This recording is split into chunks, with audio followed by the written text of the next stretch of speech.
ভিডিওর শুরুতে নিশ্চয়ই তোমরা বুঝে গেছো যে আমার আজকের রেসিপি কি হতে চলেছে।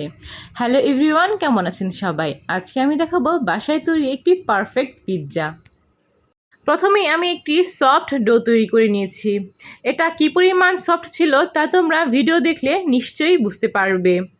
এরপর ছিল মাংস কুচি কুচি করে কেটে ভেজে রাখা। এরপর ছিল সস এবং মেয়োনিজের সংমিশ্রণে একটি সস। তারপর ছিল চিজ। এখন আমি পিৎজা বানানো স্টার্ট করব। প্রথমে ফ্রাই প্যানে কিছুটা সামান্য পরিমাণ তেল দিয়ে একটু মেখে নেব। এরপর ডোর থেকে কিছুটা পরিমাণ ময়দার ডো নিয়ে তার সুন্দর একটি গোল আকার দেব। এটা কিন্তু হাতের সাহায্যে অনেকটা সুন্দর হয়, কারণ এটা এত সফট ছিল যে বেলার প্রয়োজনই হয় না। ইস্ট এবং চিনি কিছুক্ষণ ভিজিয়ে রেখেছিলাম।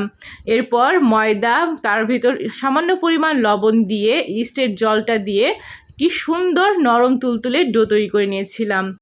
একটি কাঁটা চামচ দিয়ে আমি পিৎজার ডোয়ে ফুটো করে নিচ্ছি, যাতে আগুনের তাপ পেলেই এই রুটিটা ফুলে না ওঠে।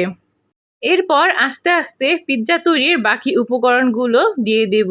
প্রথমে এর ওপর দেব হচ্ছে সস। এটা আমি মেয়োনিজ এবং টমেটো সস একসাথে মিশিয়ে এই সসটা বানিয়েছিলাম। এটা খেতে কিন্তু ভীষণ টেস্ট হয়। এই পিৎজাতে তুমি যত পরিমাণ সস দেবে পিৎজাটা খেতে কিন্তু তত বেশি টেস্ট হবে, কারণ এখানে আমি বাড়তি কোনো সস ব্যবহার করিনি এবং পিৎজা তৈরির জন্য যে সস তৈরি করা হয় সেটাও কিন্তু আমি ব্যবহার করিনি। তাই সম্পূর্ণ টেস্টটা নির্ভর করছে এগুলোরই ওপর। আমার কাছে মেয়োনিজ এবং টমেটো সসের এই সংমিশ্রণে তৈরি করা সসটা কিন্তু বেশ ভালো লাগে। আমার সস দেওয়া হয়ে গেছে। এখন আমি মাংসের টুকরোগুলো এর মধ্যে দিয়ে দিব। তোমাদের ইচ্ছা মতো তোমরা কম বেশি মাংসের টুকরোগুলো দিতে পারো। সেদিন আমি 3টা পিৎজা বানিয়েছিলাম, এর জন্যই আমি সেই অনুপাতেই মাংসের টুকরোগুলো দিচ্ছি। তোমরা তোমাদের পছন্দ মতো দিও। এরপর টুকরো করা পেঁয়াজগুলো দিয়ে দিব। এটাও তোমরা তোমাদের পছন্দ মতোই দিতে পারো, কম বেশি। আমি আমার পছন্দ মতো পেঁয়াজের টুকরোগুলো দিয়ে দিচ্ছি। পিৎজায় পেঁয়াজ এভাবে দিলে কিন্তু খেতে ভীষণ ভালো লাগে। এছাড়া তোমরা আরও বিভিন্ন কিছু দিতে পারো, যেমন টমেটো, ক্যাপসিকাম। আমি আর কিছুই ব্যবহার করিনি।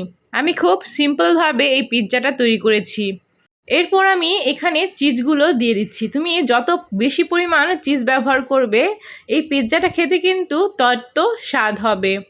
তুমি তোমার পছন্দ মতো চিজ দিয়ে নিও।